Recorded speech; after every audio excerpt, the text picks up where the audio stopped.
दोस्तों, जब भी मुसीबत आती है तो वह आपकी खास शक्तियों को चुनौती देती है, जैसे आपकी मनोस्थिति, आपकी बुद्धि, आपका विश्वास, इन तीनों को ध्वस्त करती है। यदि आप ध्वस्त नहीं होते, आपका विश्वास मजबूत होता है, आपकी बुद्धि बराबर काम करती है, तो मुसीबत आपका कुछ नहीं बिगाड़ पाती। हरे कृष्ण दोस्तों, आज मैं आपको एक कहानी सुनाती हूँ। एक बार एक पति पत्नी जिनकी नई नई शादी हुई थी, उन्होंने प्लान किया था कि वो घूमने के लिए एक समुद्री यात्रा पर जाएंगे। और समुद्री यात्रा पर वो गए तो रास्ते में हुआ क्या, एक भारी तूफान आ गया। तूफान आने से हड़बड़ाहट मच गई, अफरा तफरी हो गई, सब घबरा गए, ये क्या हो गया, क्योंकि सब समुद्र के बीचों बीच एक जहाज में थे। तो इस पत्नी ने नोटिस किया कि इसका जो पति है वो बिल्कुल शांत बैठा है, उस पर कोई फ़र्क ही नहीं पड़ा। ये बड़ी हैरानी से देख रही थी। शादी हुए सिर्फ एक सप्ताह ही बीता था। उसने देखा कि ये कैसा व्यवहार है, इस आदमी को फिक्र ही नहीं है, अभी हम सब डूब जाएंगे, मर जाएंगे, लेकिन ये आराम से बैठा हुआ है, ये ऐसा क्यों कर रहा है। और चारों तरफ अफरा तफरी मच रही थी। लोग सोच रहे थे क्या करें, कैसे बचा जाए।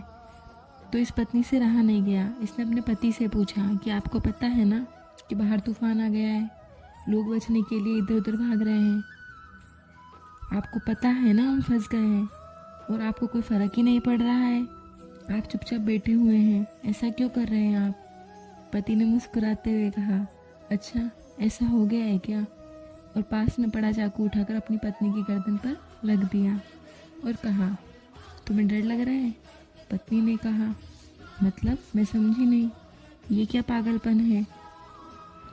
तो पति ने कहा, मैं पूछ रहा हूँ तुम्हें डर लग रहा है, मैंने चाकू तुम्हारी गर्दन पे रखा है, तुम्हें डर लग रहा है या नहीं। पत्नी ने कहा, नहीं मुझे डर नहीं लग रहा। और कहा, डर क्यों नहीं लग रहा। तो पत्नी ने कहा, मैं तुमसे प्यार करती हूँ, तुम मुझसे प्यार करते हो, लव मैरिज की है हमने, शादी की है, इसलिए मुझे डर नहीं लग रहा। लेकिन तुम ये कैसी पागलों जैसी बातें कर रहे हो। तो पति ने फिर से पूछा, मैंने तुम्हारी गर्दन पर चाकू रखा है, तुम्हें डर लग रहा है।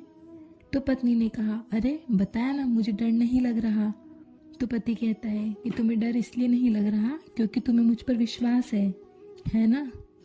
बस ऐसे ही मुझे भी मेरे बनाने वाले पर विश्वास है, मुझे पता है वो हमें कुछ नहीं होने देंगे, मुझे पता है ये सब शांत हो जाएगा, हम सब बिल्कुल ठीक ठाक अपने अपने घर पहुंच जाएंगे, इसलिए निश्चिंत हो जाओ, क्योंकि सब हड़बड़ाए हुए हैं, सबकी बुद्धि भ्रष्ट हो चुकी है। इस हड़बड़ाहट में वो कुछ गलत कदम उठा लेंगे, हो सकता है वो छोटी नाव लेकर के कूद जाए, हो सकता है वो कुछ और कर ले। यहाँ पर बचाव का और कोई रास्ता नहीं है। अभी जहाँ हम कुछ नहीं कर सकते वहाँ शांत हो जाना चाहिए, वहाँ भरोसा करना चाहिए ऊपर वाले पर। जिस तरह तुम्हें मुझ पर भरोसा है, वैसे मुझे अपने ऊपर वाले पर भरोसा है। तो देखना थोड़ी देर में सब शांत हो जाएगा। और यकीन मानना दोस्तों, थोड़ी देर बाद सब शांत हो गया।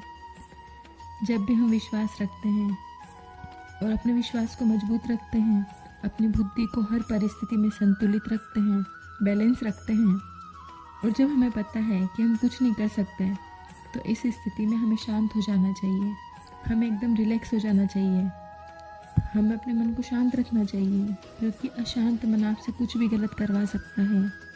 इसलिए जब भी मुसीबत आए, सबसे पहले अपने आप को बैलेंस करें और अपने मन को शांत करें, अपने क्रोध को वश में करें और अपने विश्वास को मजबूत करें, और फिर देखिए वो तूफान ऐसे भाग जाएगा जैसे आया ही नहीं था। धन्यवाद दोस्तों। हरे कृष्ण।